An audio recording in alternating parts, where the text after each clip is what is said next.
civiltà.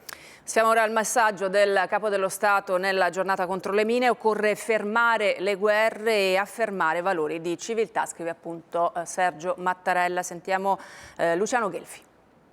Ogni guerra è disumana, ricorda il presidente Mattarella, e vi sono strumenti di morte che hanno come scopo quello di terrorizzare la popolazione e provocare stragi di persone inermi.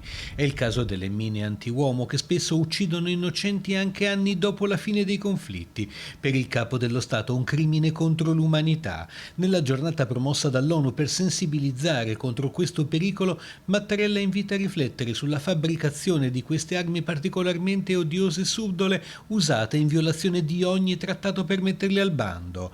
Questione scottante di fronte alle atrocità della guerra in Ucraina, un tempo che secondo Mattarella ci fa comprendere ancor meglio il valore della convivenza pacifica, della cooperazione tra i popoli e del rispetto delle convenzioni internazionali tese a ridurre l'impatto delle guerre sui civili. Fermare le guerre è possibile per Mattarella, ma senza cedimenti, affermando sempre le ragioni della civiltà umana alle quali, sottolinea, non intendiamo derogare.